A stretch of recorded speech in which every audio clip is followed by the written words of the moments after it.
accueillons Marine Barnerias sur l'antenne d'Europe 1. Bonjour et merci beaucoup d'être avec nous, chère Marine. Bonjour Olivier. Bonjour. Alors Marine, vous avez 25 ans et c'est à l'âge de 21 ans que l'on vous a diagnostiqué une sclérose en plaques. Vous connaissiez cette maladie avant ? Alors absolument pas, la sclérose en plaques était une maladie complètement inconnue pour moi, alors que c'est quand même la maladie qui cause le plus d'handicap après les accidentés de la route. Ouais. J'avais souvent vu cette maladie à la télé ou dans des films et je me disais que c'était pas possible qu'un jour ça m'arrive. Quels ont été les premiers symptômes et vos premières prises en charge par rapport à cette maladie ? Eh bien, écoutez, mes premiers symptômes, ça a été simple. Je me suis retrouvée dans une boîte noire, puisque du jour au lendemain, j'ai commencé à perdre la vue à plusieurs reprises. Et en fait, c'est une maladie, comme vous l'aviez expliqué très bien au début de l'émission, qui est par poussée. Donc en fait, moi, j'ai eu une première poussée où j'ai perdu la vue une première fois. Et quelques mois après, j'ai eu une deuxième poussée qui m'a fait perdre encore la vue. Et c'est à partir de cette deuxième poussée-là qu'on m'a diagnostiqué ce fameux mot qui claque, la sclérose en plaques. Alors j'imagine combien ces poussées se traduisant par ces fameuses boîtes noires dont vous parlez étaient sans doute d'une violence inouïe. Qu'avez-vous ressenti une fois que le diagnostic a été posé ? Eh bien, écoutez, en fait, je pense comme toute maladie confondue, les maladies, on les prévoit pas, on les commande pas. Ouais. C'est pas quelque chose qu'on attend. Donc, en fait, tout simplement, quoi qu'il arrive, que ce soit la sclérose en plaques ou que ce soit une autre pathologie, on est scotché, on est à terre. Après, c'est une maladie qu'il faut rappeler auto-immune. Donc, en fait, c'est une maladie qui détruit on se détruit nous-mêmes. C'est-à-dire, c'est nos anticorps qui viennent attaquer nos nerfs et qui viennent couper la connexion. C'est pour ça qu'on appelle cette maladie sclérose en plaques, parce que ça fait des plaques sur notre système nerveux. Et donc en fait, au début, moi, ça a été le choc total. Je me suis dit, mais j'ai 21 ans, je vais finir ma vie soit aveugle, soit handicapée de la tête aux pieds. Et il y a vraiment un tableau noir qui s'inscrit en face de nous. Et après des mois, parce que c'est vrai que les maladies, il faut réussir, c'est comme un voyage. Il n'y a pas une sclérose en plaques qui se ressemble, il n'y a pas un cancer qui se ressemble, il n'y a pas une maladie qui se ressemble.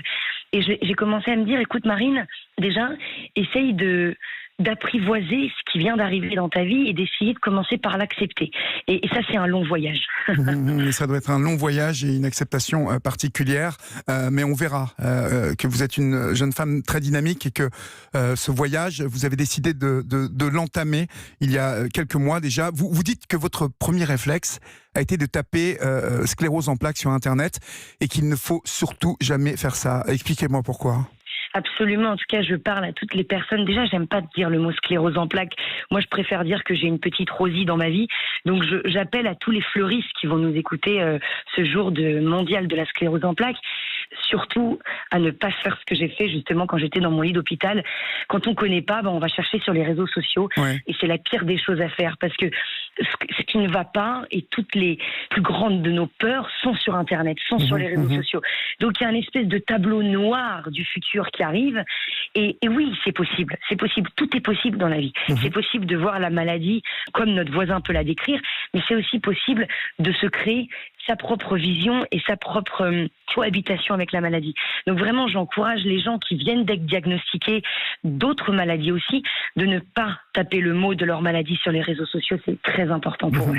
On vous a proposé de nombreux traitements, Marine, et de nombreux médicaments que vous refusiez au départ, comme si vous ne vouliez pas avoir la maladie, que vous ne l'acceptez pas.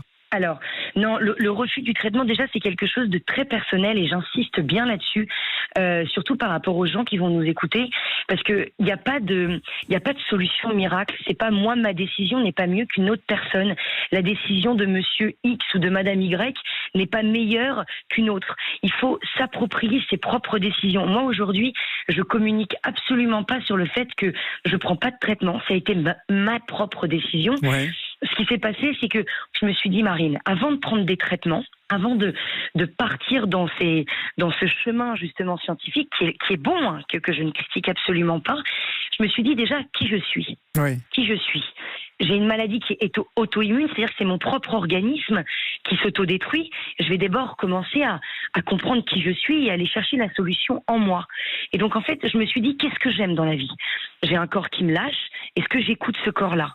J'ai un esprit qui est indomptable et pour moi, on a tous une âme. Et donc je suis partie un petit peu découvrir qui j'étais à travers un voyage initiatique. Oui. Et en revenant de ce voyage-là, je me suis pas dit c'est le développement personnel qui est mieux que le développement scientifique. Je me suis dit les deux sont importants et c'est vraiment fondamental. Et pour moi aujourd'hui, mon message, c'est pas la science d'un côté et le développement personnel de l'autre, c'est dangereux. C'est juste de replacer l'humain au cœur des choses.